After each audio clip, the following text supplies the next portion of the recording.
Welcome to the Jordan B Peterson podcast. I'm Michaela Peterson, Jordan's daughter.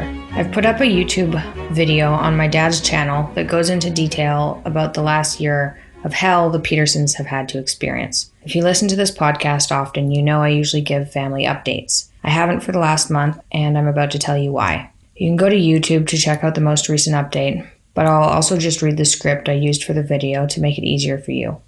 So here goes. The last year has been absolute hell for the Petersons. Dad was put on a low dose of a benzodiazepine a few years ago for anxiety following an extremely severe autoimmune reaction to food. He took the medication as prescribed.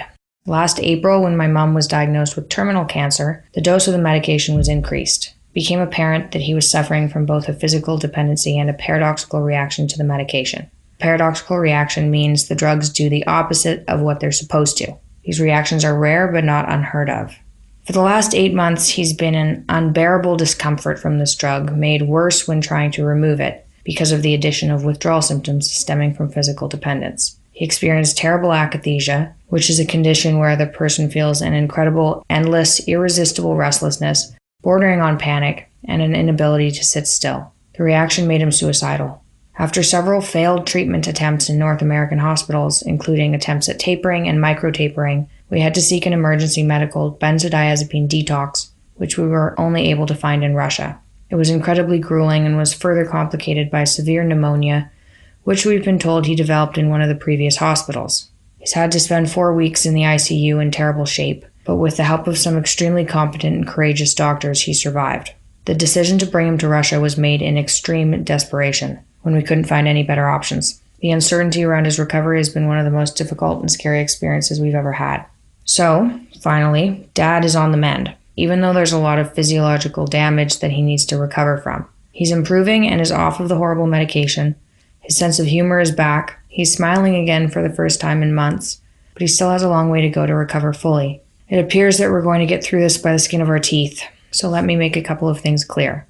1, neither our family nor the doctors here believe that this was a case of psychological addiction. 2, benzodiazepine physical dependence due to brain changes can occur in a matter of weeks. It can be made even worse by paradoxical reactions that are difficult to diagnose and can be extremely difficult. We've been told and hope that Dad will recover fully, but it will take time and he still has a ways to go. We are extremely lucky and grateful that he's alive. The next update will come from him directly on YouTube. Thanks again for all the support. I wouldn't wish the hell Dad experienced this year on my worst enemy. So, that's why we're in Russia, and that's why there have been no updates for a number of weeks. We really didn't know if he was going to survive. He did, though, thank goodness. So, today's episode is a 12 Rules for Life lecture called Playing the Hierarchical Game Part 2. The first part was last week. It was recorded in Melbourne, Australia on February 13th, 2019. Enjoy the podcast. Thanks for the support.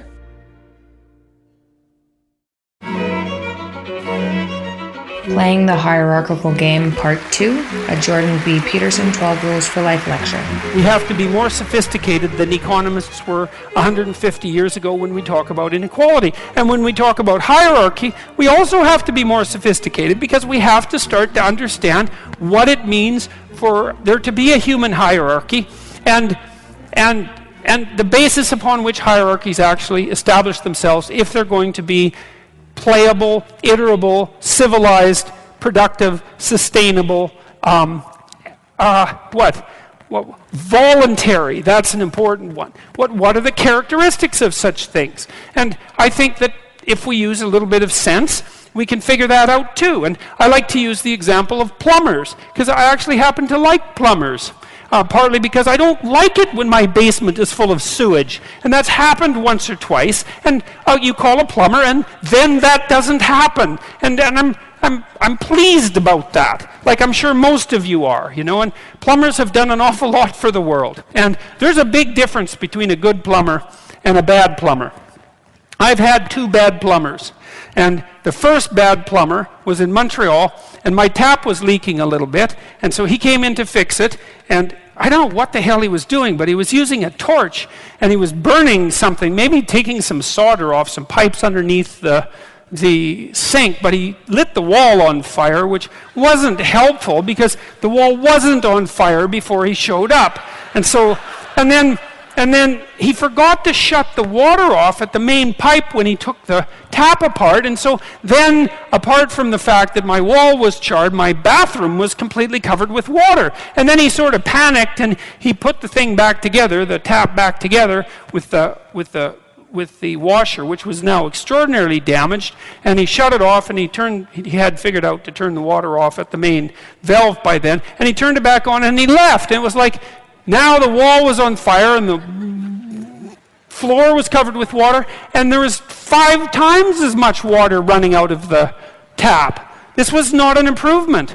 I joked with my wife that he was an anti-plumber, like an anti-matter plumber. And if he ever met a real plumber on the road and shook his hand, they'd both disappear in a puff of light.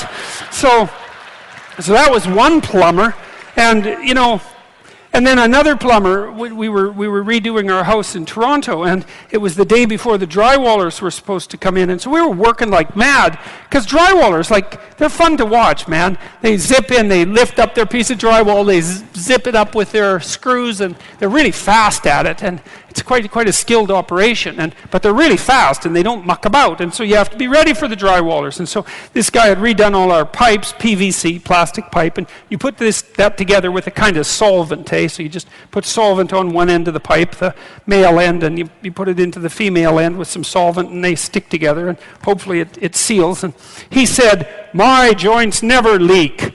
And so we tested them. We went up on this roof, 3 floors up, and filled the pipes up with water, and his joints leaked. It's like 32 joints leaked. We had 4 inches of water in the basement, and this was the day before the drywallers were supposed to show up. And then also we found that he had put a lot of the pipes outside of the wall where the drywall was going to be, which actually also constitutes a mistake, right? Because I don't know about your house, but my house isn't a house where there's plumbing sticking randomly out of the walls. So we had to spend the whole night redoing all the joints and cutting the pipes and putting them the way they were supposed to. And so that's a bad plumber.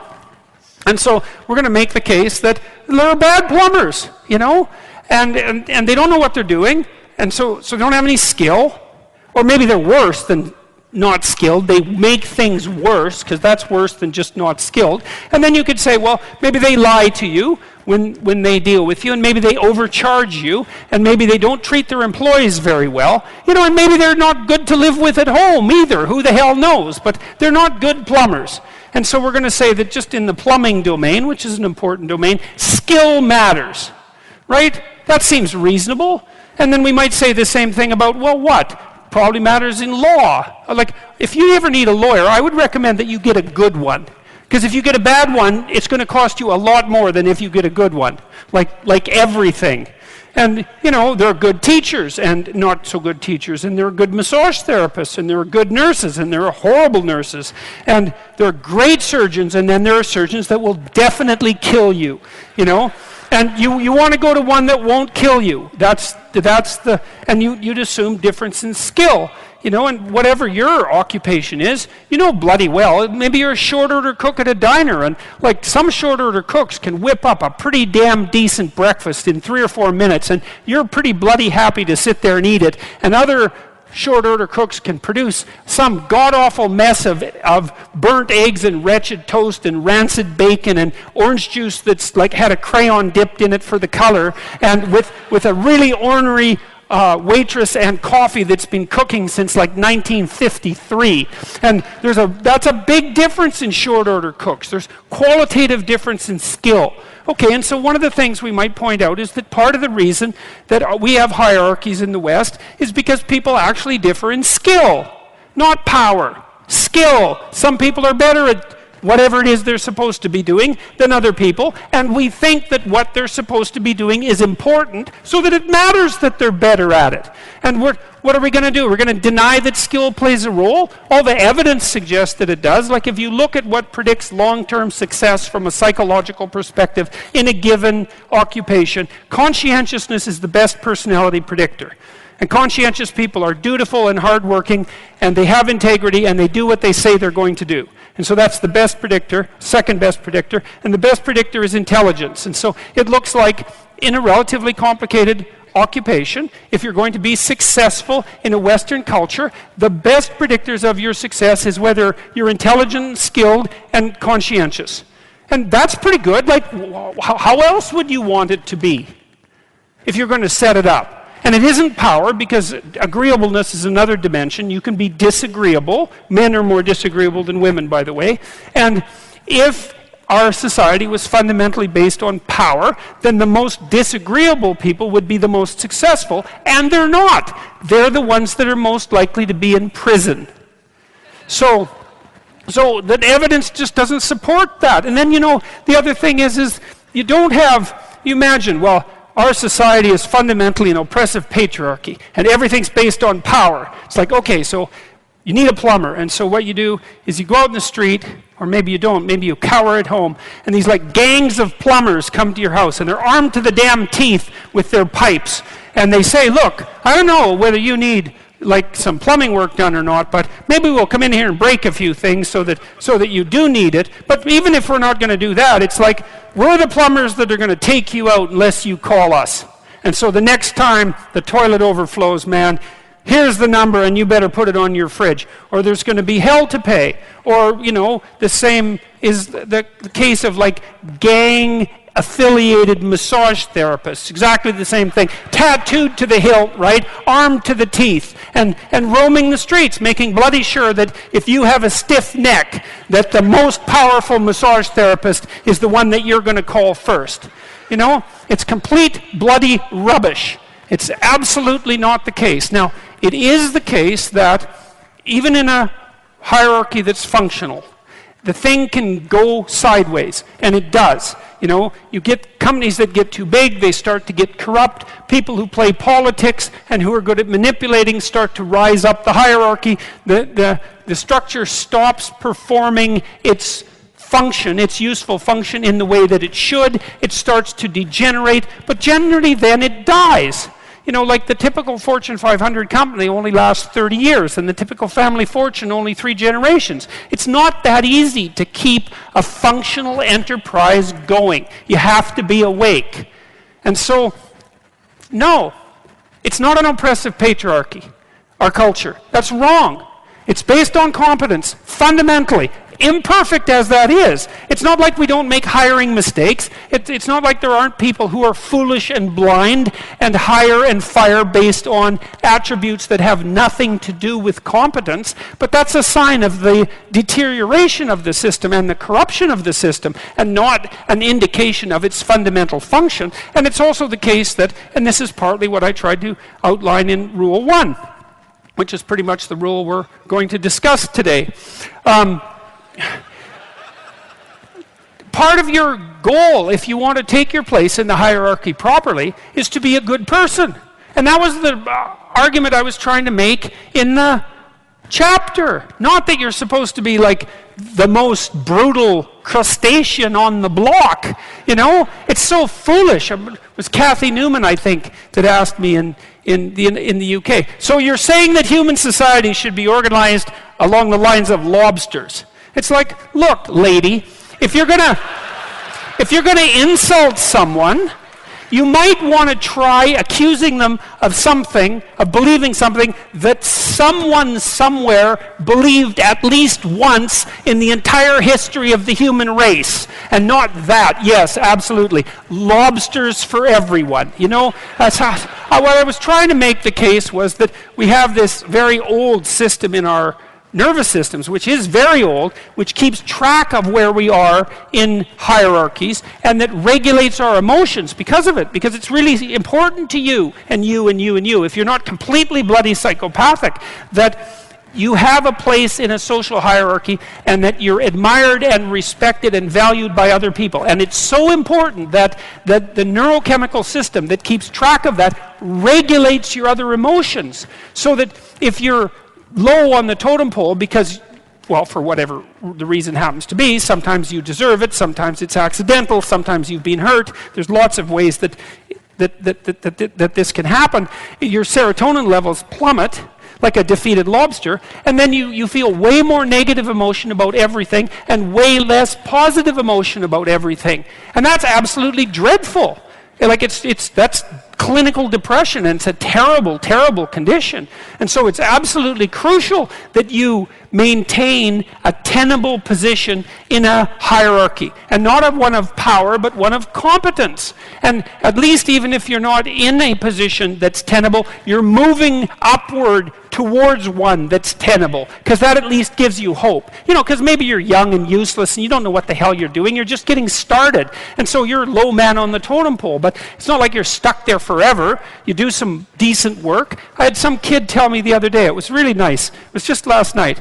I was at a comedy show I went to here, and a lot of the comedians knew us. Dave Rubin and I went in there, and so a lot of them knew us, which was quite interesting. And one of them said, God, I was in a rough shape 2 years ago. I was just getting married.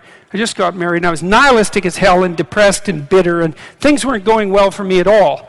And I was unemployed, and one of my friends got me a job. And he said, I didn't really like the bloody job. I didn't want to have the job, and I was kind of dragging my ass to the work and not doing it well. And I listened to one of your lectures, and it said, look, if you haven't got anything going for you, but you have a job, don't quit your job. Hey, whether you hate it or not, it's like, man, that's what you're hanging on to the edge of the world with your fingertips, Don't let go. Well, if you can find a better job, okay, fine. But you don't just quit, because then what? You're done. And he said, and another thing that I had mentioned was, why don't you just try to work as hard as you can at your damn job for like 6 weeks, right? All flat out. If you work 10% longer hours, you make 40% more money. That's something worth thinking about. You've got a job, maybe you show up 15 minutes early and you leave 15 minutes late. And you actually work and your boss notices, because he would probably notice, and then maybe someone's going to get promoted, and maybe it'll be you, because something's going to tilt the scales, and that little extra bit of work done without cynicism and resentment might be enough. Well, he said he started at $21 an hour, and in 6 weeks he was making $37 an hour. And it's not a king's ransom, man, but it's a hell of a lot more than zero, and it's quite a lot more than 21. He said his life had turned around substantially because he learned if he put some damn effort into it. And I'm not trying to be Joe Optimist here. Like, I know that people hit runs of bad luck, and that things can take you out of life, right? Unfortunate illnesses and betrayal, and like there's no shortage of randomness and horror that can wipe you out even if you're doing your best. But you don't have a better bloody plan than to do your best, and it tends to work a lot better than you think. And what's so interesting about the hierarchies that people set up is that that's how they're set up. They're not set up on power. They're set up on reciprocity and skill and trust. Not always. And if you're in a job where you work hard and you're a good guy and you're doing your best and your boss is a bloody tyrant and you never get a break, it's like, okay, fine. You're in a Foucault world. Get the hell out of it. You get your resume set up, write your CV, fill in the educational gaps that you have, send out your 25 resumes a day, and prepare to make a lateral move, because you're in a bad place. But almost everywhere, and this has certainly been the case virtually everywhere I've worked, and I've had like 50 jobs, if you go above and beyond the call of duty in an awake and intelligent way, interpersonally, socially, with regards to the diligence of your work, with regards to the truth of your attitude and your courage and all of that, that will work. And if you try it for a year and it doesn't work, then go somewhere else, because you can, right? You're free. I mean, it's not easy. You can't just walk out the door and instantly find another job, but you're not enslaved. You could make a move. You could even decide that you're going to make a move and double your salary. It's not a bad goal, and it's certainly a possibility. It's like, it isn't hierarchy. It's ethics that determines success in a functional society. It's ethics that determines success, not power. The rest of it's a bloody lie. And that doesn't mean that all our systems are perfectly ethical. You got to be awake. If you're in a system, there's going to be some corruption in it. Part of what you're supposed to do is keep your damn eyes open for the corruption and your mouth speaking truth, so when the corruption starts to take root, you object to it so the whole damn system doesn't turn into a pathological power play. And that's part of your ethical responsibility as a conscious being, an ethical being, a religious being for that matter, and a citizen. you know? And you're charged with that. That's why you vote. That's why you're the cornerstone of your state, man. You're the what would you call? You're the wellspring of the ethical actions that replenish the dying world. That's what you are. And if you act, that's what you are. And if you act that out properly, then things work. And that's why that's always been described as ethical behavior. It's not because you're supposed to be good, you know, and being good isn't that easy anyways. And it certainly doesn't mean being nice and harmless. It's not an easy thing to be good. You have to be tough as a damn boot to be good, because you have to stand your ground when you need to stand your ground, and you have to be able to say no when it's time to say no, and you have to mean it. And so then you have to think and plan strategically so that when you're going to say no, you can mean it and it will stick. You know, and that takes a certain amount of integrated malevolence, I would say. And once it's integrated, it's not malevolence, it's strength. It's strength of character. It's the ability to stand your ground. And you have to cultivate that. And you cultivate that at least in part by telling the truth. And so you take your place in the world as a decent person and as a decent citizen, and you play the hierarchical game properly. And that is to stand up straight with your shoulders back. It's like the world's an onslaught. You've got the tyranny of culture to deal with. You've got the catastrophe of nature. You've got your own damn malevolence and ignorance, right? All coming at you, plus the incredible, complicated, indeterminate potential of the future. That's all coming at you, and it's all your responsibility. And you can cringe away from it and be afraid of it and be victimized by it and be bitter and cynical about it. And no wonder, because it can be painful. Or you can turn around and you can say, man, bring it on, because there's more to me than there is to the catastrophe. And this is what I discovered from looking at what I looked at. I looked at the darkest things I could look at, really, for 30 years. I was really a lot of fun to be around, I can tell you. I looked at the darkest things that I could think of, right? Not only what happened in Auschwitz and what happened in the Gulag, but personal issues. You know, it's like I wasn't so much interested in the totalitarians as a group. I was interested in the people who undertook the terrible acts that the totalitarians required. You know, the people who, I was just rereading Ordinary Men, and it was a story about a police battalion in Poland that trained ordinary policemen to take naked pregnant women out into the fields and shoot them in the back of the head. It takes a lot of training, by the way, before you can bring yourself to do that. And you aren't the same person by the end of it. It's pretty goddamn horrific. You know, and I was trying to figure out, well, what would it be like to be that person? Because we are that person. And then what would it be like to not be that person, right? To refuse to do that, to not participate in that. You know, and what I discovered by making that totalitarian proclivity personal was that there's more to us than there is to the horror. You know, bad as nature is, bent on our destruction, bad as culture is, tyrannical and bloody back as far as you can look, as malevolent as you are in the darkest part of your heart, and that's plenty malevolent.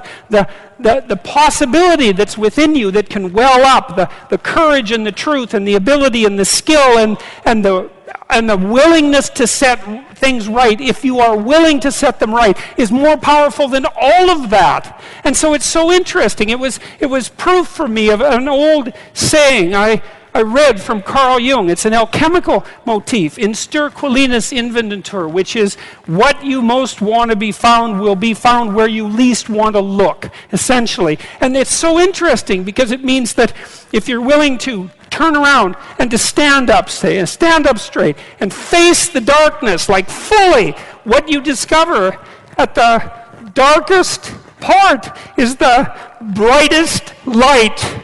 And that's something that's so much worth discovering, because there's going to be terrible darkness in your life, and it's going to make you cynical and bitter, and it could easily be that you're just not looking at it enough, because if you looked at it enough and you didn't shy away and you brought everything you had to bear on it, you'd find that there was more to you than there was to the horror.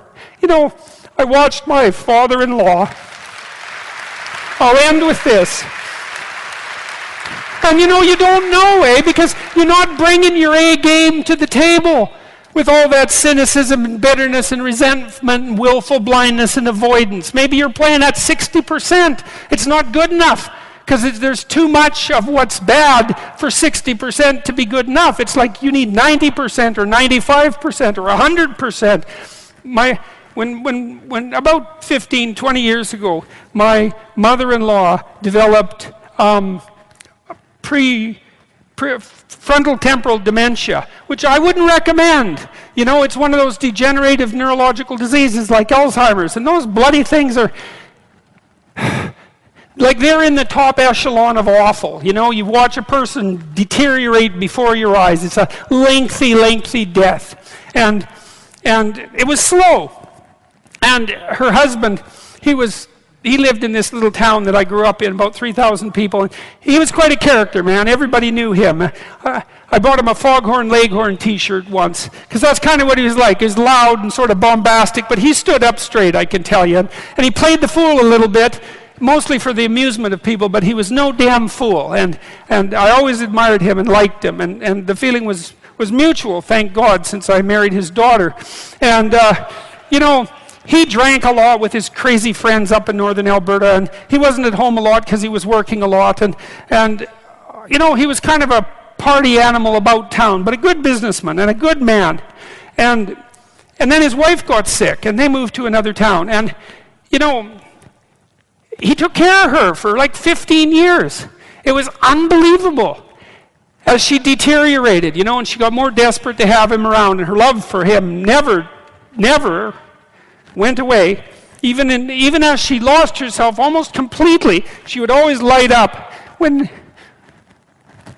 he came into the room, you know. And he took care of her right till within weeks of her death. He had to finally put her in an old folks' home because he was no longer strong enough to lift her up from the chair.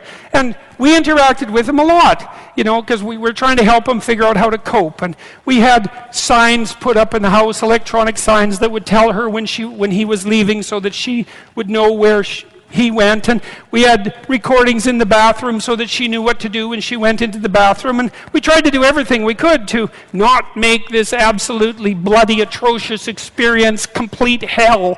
And he participated the whole way, you know, and it was really something to see. It was really it left me with a tremendous sense of admiration for him, but not just for him, but for people who can do that, you know. And if there was a new decline, he took it on, and he didn't complain about it, and he tried to do what he could, you know. And like, it was no picnic, don't get me wrong, but it wasn't hell. And then we were all gathered around the deathbed, my wife's mother's deathbed, and the family was there, and they got along pretty well, you know. And her sister's a palliative care nurse, and the other one's a pharmacist, and none of them are particularly afraid of illness and death. You know, they're a pretty tough group. And so, you know, they made sure their mother's lips were wet while she was no longer eating or drinking, and tried to make her comfortable. And they're around the deathbed, and they were kind of getting along, you know. It wasn't Family Feud at mother's death time, and that was kind of nice. And she died, and that was that.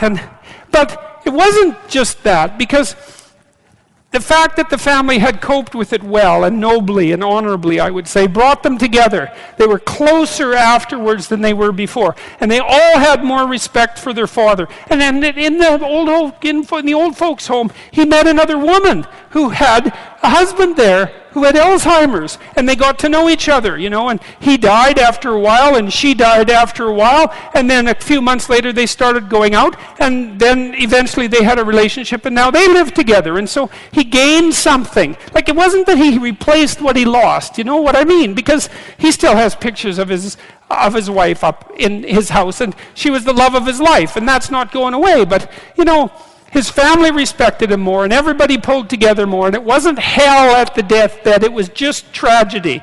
And the family pulled together more. And that was a good example of how you can extract at least a certain amount of light out of what's dark, even at a personal level.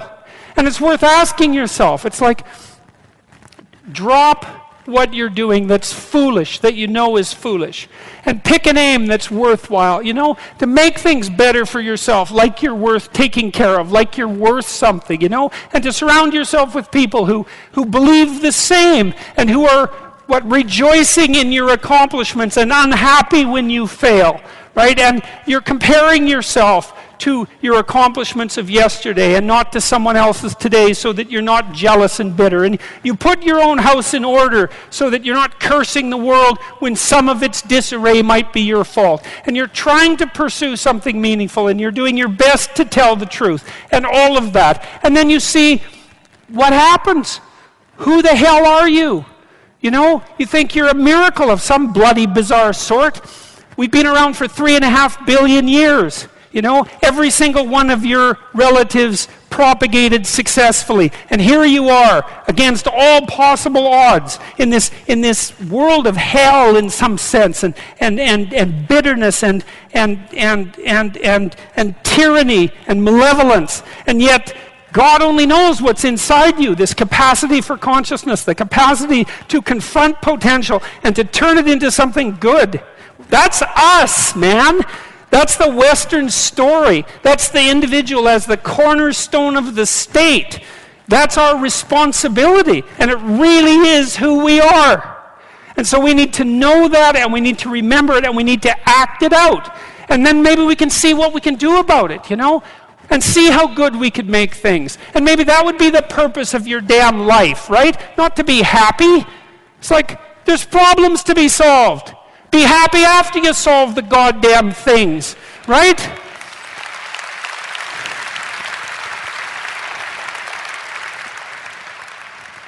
So I learned, because I looked at dark things, that I learned that the light was more powerful than the darkness as far as that I was concerned, and that people were capable, each of us, of remarkable things, and that we need to know that that's what we are. We're this consciousness that confronts potential with all its catastrophe. That's what we are. That's what makes us in the image of God. That's what gives us our intrinsic value. And that idea that we have intrinsic value, that's the bedrock presupposition of our state. We're going to question that, or we're going to live it out. Better to live it out. Find out who you are. Thank you very much.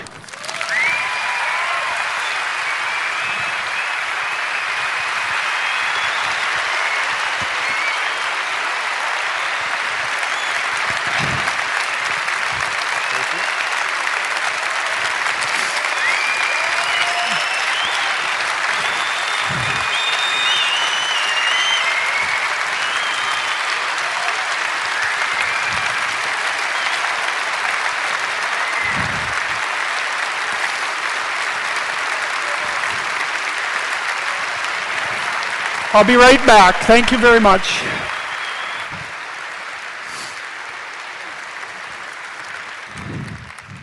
It's a long way to come and join you on this stage. To the stage. That is right. I mean, you were not messing around tonight. That was incredible, those last 20 minutes. Just incredible. Thank you, sir.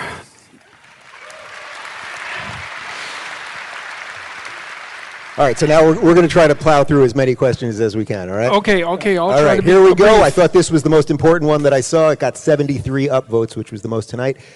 Do you think Joe Rogan is as deep and sophisticated as he seems, or is he just a stoner?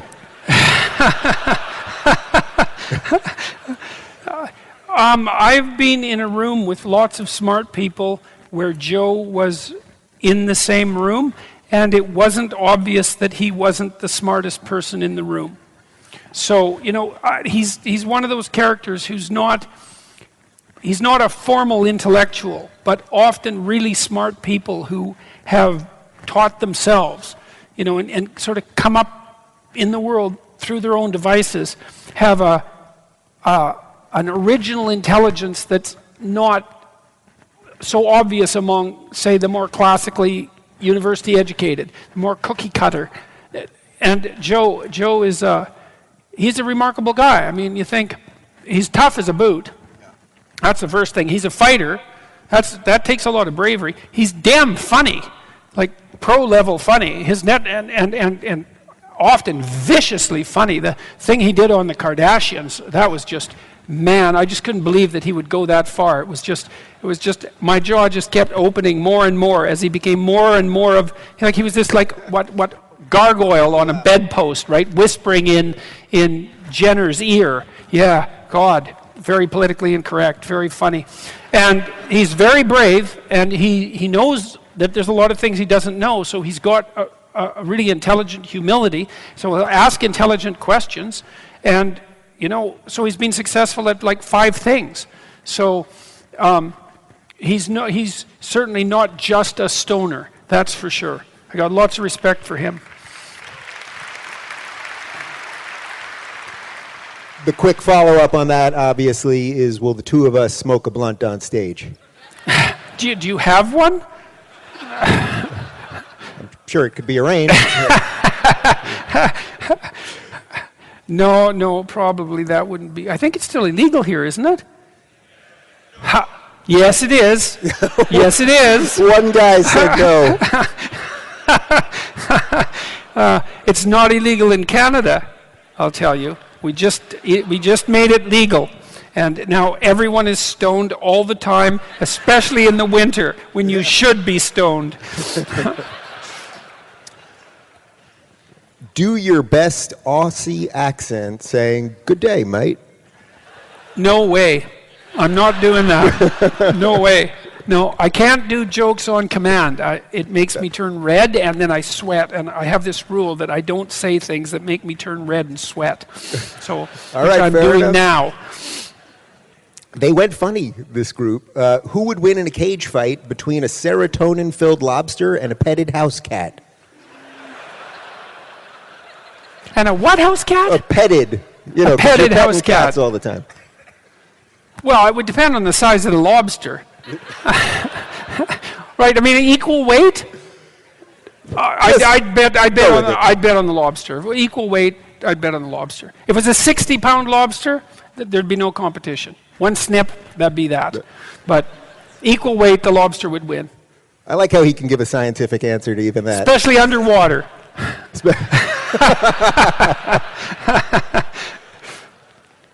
This is a good one. What does the B in Jordan B Peterson stand for?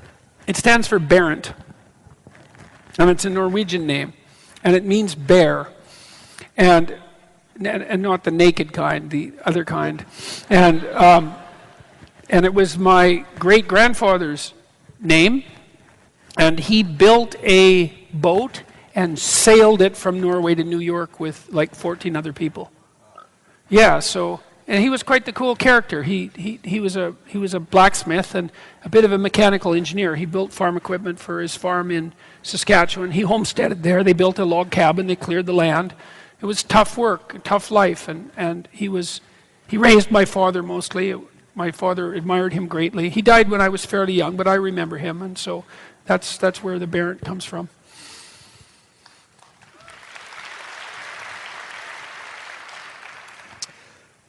You're stuck on an island, and you can only bring 3 things. What are they?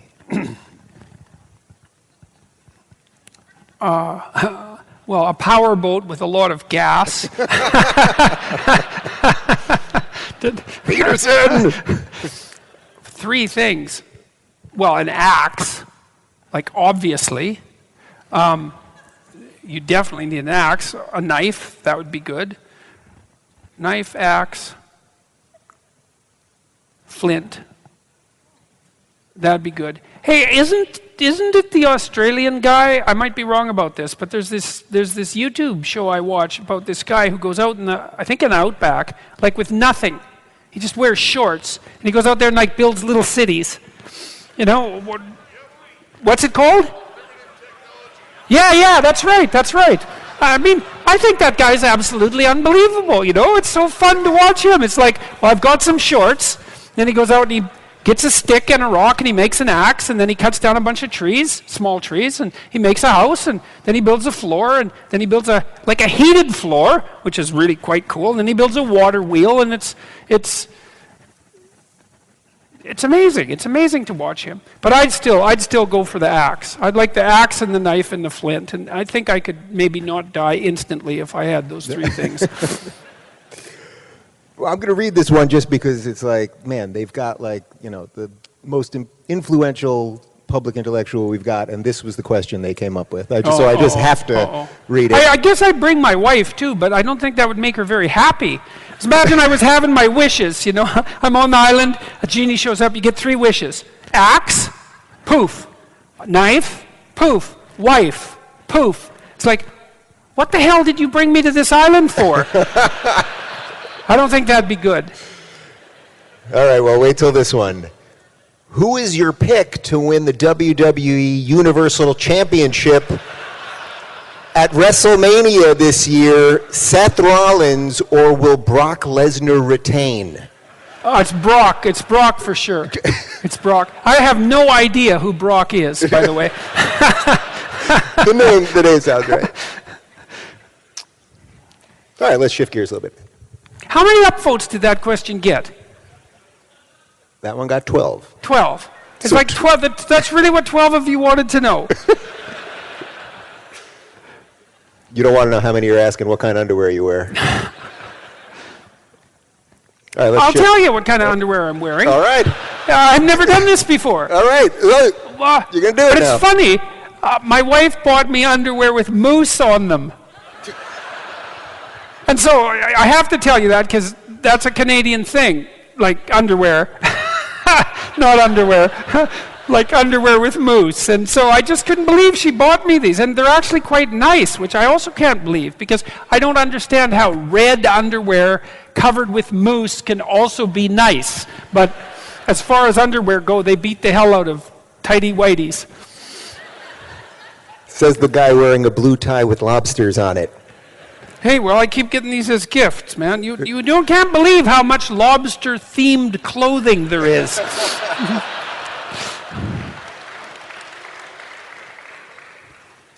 All right, let's shift gears a little bit. Has the sudden rise to fame overinflated your ego? And if so, how do you regulate it? Oh, I'm married.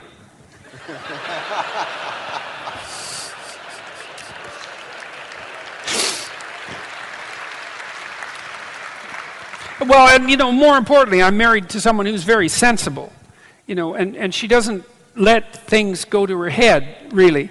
She doesn't get overly upset and desperate when things are overly upsetting and desperate, and she doesn't get overly enthusiastic and narcissistic when things are going well. She's very level-headed, and and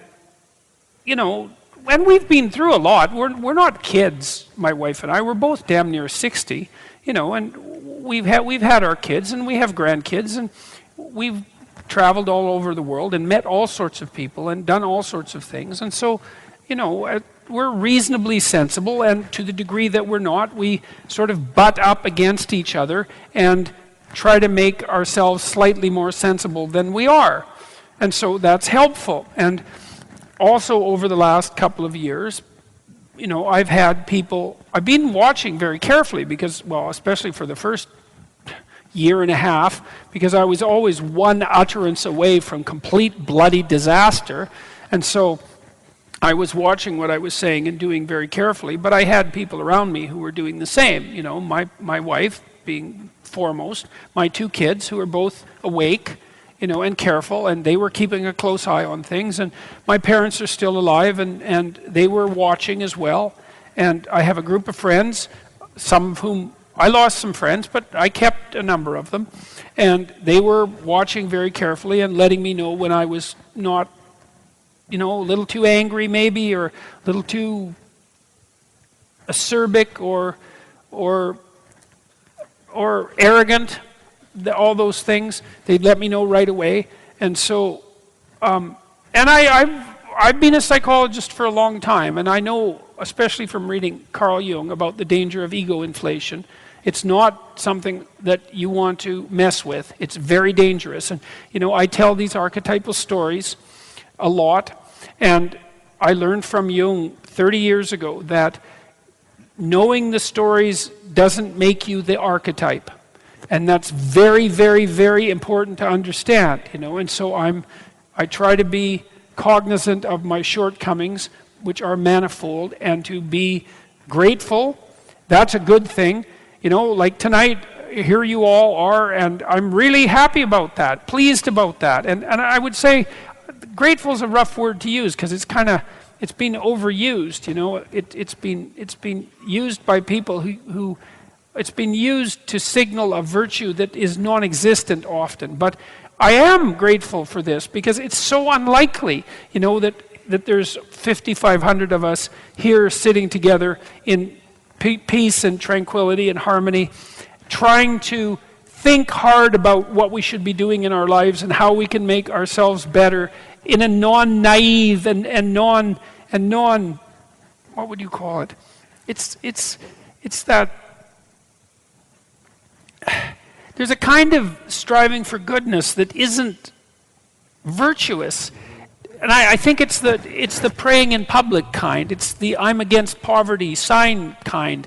I'm hoping what this is that it's the old original sin kind. It's like, yeah, Christ, there's plenty wrong with me.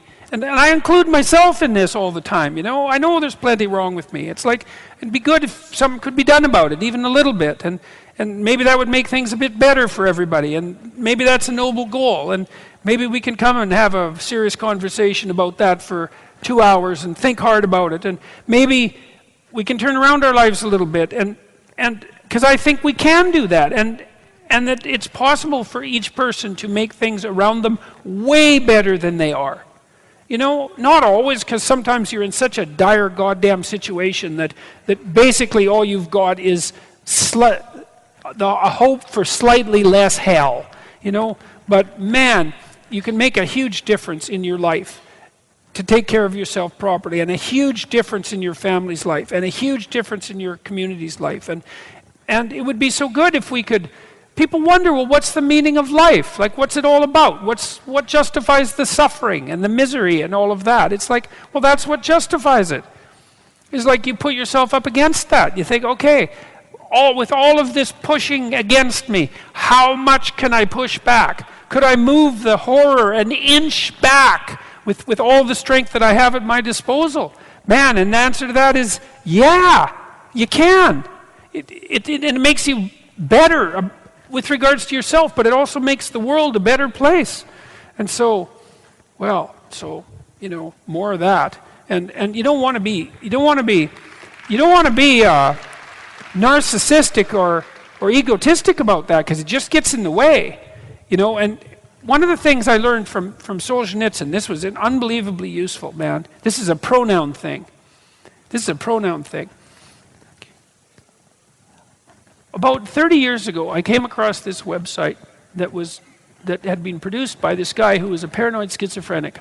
And he was an aerospace engineer in England, and he was no fool. He was a real genius. He put together a really interesting site. And he had this delusion, he had developed this delusion that he was the center of the world. And he had this really complicated explanation because he lived in the geographic center of England, and he thought of England as the center of the word that had spread around the world. And he lived right in the middle of the town that was in the geographic center. And so his schizophrenic fantasy had put him at the center of the world, the center. And he'd made a very elaborate web page about all of this. So I was thinking about that, the center of the world. I was also reading Solzhenitsyn at the same time, and Solzhenitsyn said, that the world is constituted, and this is one of the fundamental axioms of Western civilization, is the world is constituted so that each person is a center of the world. Like literally. That we can't understand this because we can't understand how something could be constructed so that could be the case, because we're used to things having one center. But the universe isn't like that. It has multiple centers. Every conscious being is a center, and a center of infinite scope in some sense, like bounded but infinite, which is also very difficult to understand. And there's a big difference between being the center of the world and a center of the world. So if you remember that you're a center of the world, then you stay sane. But as soon as you start thinking that you're the center of the world, well then, you're just done. And it's not going to be helpful. And like even if you are doing the best you can. You know, you invite everyone else along. It's like, I'm doing the best I can, but there's way more work to do, man, and everybody needs to participate. And everybody's participation, that's the other thing that's so weird about it. Everybody's participation is vital. There isn't anybody that, it isn't okay for anyone not to be in the game. You know, and I don't understand that exactly as well, but that also has something to do with our being made in the image of God and the central value and divinity of our consciousness, the consciousness that gives rise to being itself. These are truths, you know. These are truths. It's consciousness that gives rise to being from possibility. And that's us, that's what we do. And we decide, is it going to be better or is it going to be worse? And if it's better, well, that's on you, man, because you made it a little better. And if it's worse, that's on you too. And that's your destiny every day. And that's what gives you your intrinsic value. And the meaning of your life, the significance of your life, and the effect of you on the structure of reality itself. That's all you. And it's a miracle. You know, and that is why I believe fully, that's why it says in Genesis that human beings are made in the image of God. And God is what extracts order from chaos, from potential. It's like, I don't think that can be said in any way that's more true than that. And it's a hell of a thing to contemplate. And especially when you think that you actually believe it. You know, because you do believe that you have intrinsic value. Our whole legal system is predicated on the idea that you have intrinsic value. Even if you're a murderer, even if you're accused of something absolutely heinous, there's still something about you that has value outside of the dictates of the state. And you treat other people like that. You know, if you're going to have a friendship with someone, or an intimate relationship, or love for a child or a parent, you treat them as if they have intrinsic and transcendent value. It's like, well, is it true or not? And if it's true, well, maybe it's an inexhaustible source from which you can draw. It's possible. It seems to be the case. And it's worth the experiment, because, like, what the hell else do you have to do that's better than to try that? So that's that answer.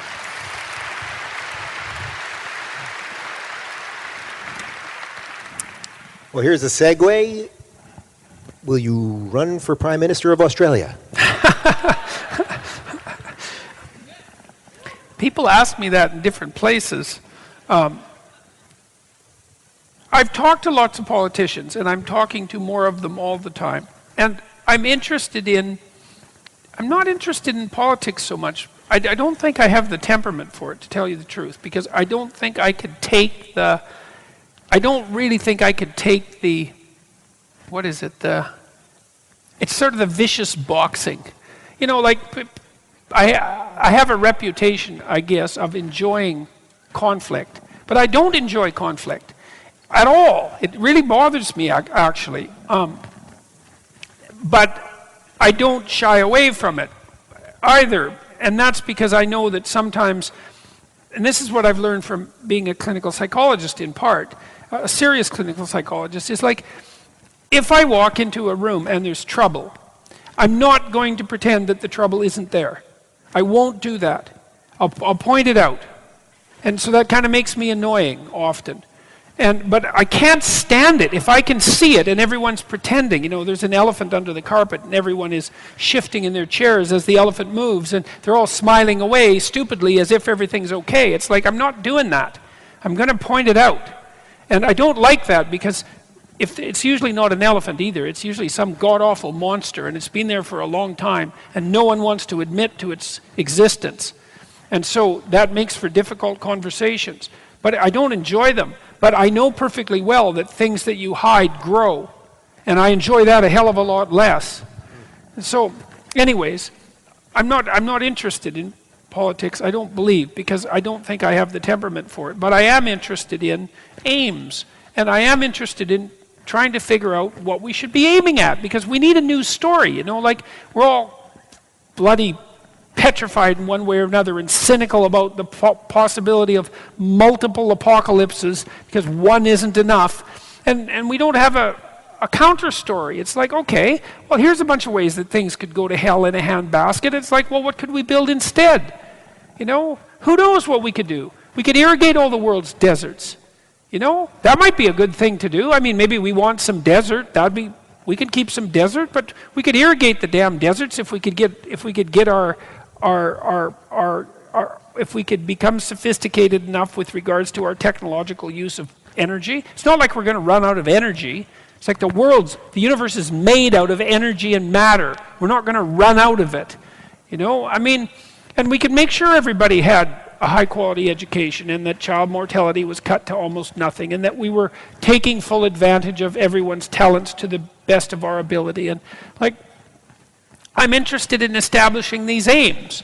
And I'm working on that with all sorts of people in Canada and the United States and to some degree in Australia and in other countries, trying to understand, well, we need a noble aim for Christ's sake. What the hell? We've got all this technological power and it's multiplying like mad. And all this wealth, it's like, what could we make the world into? Let's find out. What the hell? You know, we've got to stake our lives on something, and that's better than politics. It's a better role for me.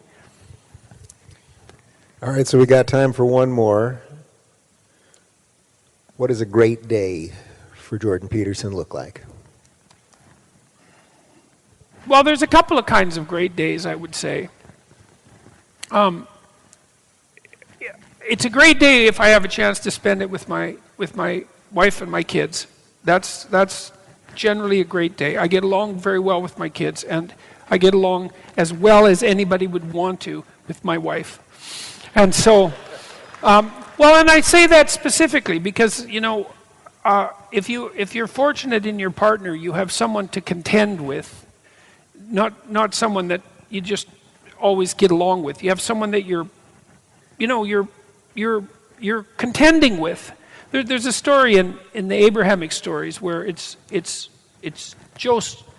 Jacob becomes Israel, I believe. I'm hoping that's right. He's kind of a trickster and he causes all sorts of trouble. And at one point, when he's going back to reconcile himself with his estranged brother, he sends his family across the river and is laying on the banks alone, and an angel comes to wrestle with him. It's actually God, and they wrestle all night. And weirdly enough, Jacob wins, and God dislocates his hip, because he's God, you know, he's not going to let you just walk away. So he dislocates his hip, and then he renames him Israel. And Israel means he who struggles with God. And that's something really worth knowing, man, you know, because what that means is that at the basis of our most profound stories is the notion that the founder of the holy state is the person who wrestles with God. And that doesn't mean believe in God, you know, that isn't what it means. It means contends. It's like this reality that confronts us is a rough and harsh place, right? It's not for the weak of heart. It's not for the faint of heart. It's for the person who wants to step forward and contend. And it turns out that if you're that person, you wrestle with God, which means that you try to defeat it. There's an attempt to attain victory, even over God, of all the strange things. And that's what makes you part of the holy state. It's like it's an unbelievable idea. And I think it's so realistic that you want something to contend with, you know? And if you have a good marriage, and maybe if you have good friendships for that matter, you have someone to contend with. And in my wife, I have someone to contend with. And it's the case with my children as well, not to the same degree, because they're my children. But it's a good day when I have a chance to spend it with them. And then this is a good day, you know, which is why we keep doing this. You know, like, I think all the days we've done this have been good, don't you think? Yeah, it's been incredible. It's been unbelievable, man. I mean, and I do mean literally unbelievable. Every night you think, wow, really, this is going to happen again? We're gonna like bring 3,000 people together, and this is what we're going to talk about? And it's going to be serious, and we're going to like aim high and think critically and have a genuine discussion, and everyone's going to be like locked onto that. That's amazing. And so, yeah, these are good days, which is why we keep doing them. And so those are two kinds of good days, and I'm fortunate to have them with a fair degree of regularity. So.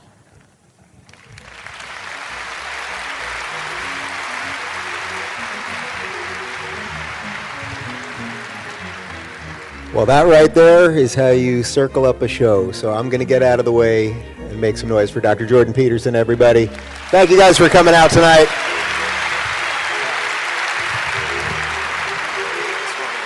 Thanks, Dave.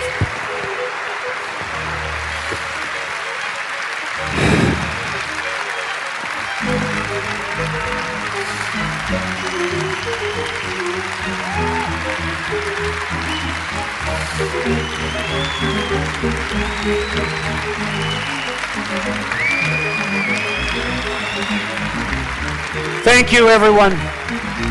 Much appreciated. It's very good of you to take the time to come out tonight. And it was a great pleasure to be here in Melbourne. And I'll be back, I guess, in 2 weeks. Good night. If you found this conversation meaningful, you might think about picking up Dad's books, Maps of Meaning, The Architecture of Belief, or his newer bestseller, 12 Rules for Life, An Antidote to Chaos. Both of these works delve much deeper into the topics covered in the Jordan B. Peterson podcast. See jordanbpeterson.com for audio, ebook, and text links, or pick up the books at your favorite bookseller. Remember to check out jordanbpeterson.com/personality for information on his new course. Follow me on my YouTube channel, Jordan B. Peterson, on Twitter, @Jordan B. Peterson, on Facebook at Dr. Jordan B. Peterson, and at Instagram at jordan.b.peterson. Details on this show, access to my blog, information about my tour dates and other events, and my list of recommended books can be found on my website, jordanbpeterson.com. My online writing programs, designed to help people straighten out their pasts, understand themselves in the present, and develop a sophisticated vision and strategy for the future, can be found at selfauthoring.com. That's selfauthoring.com. From the Westwood One Podcast Network.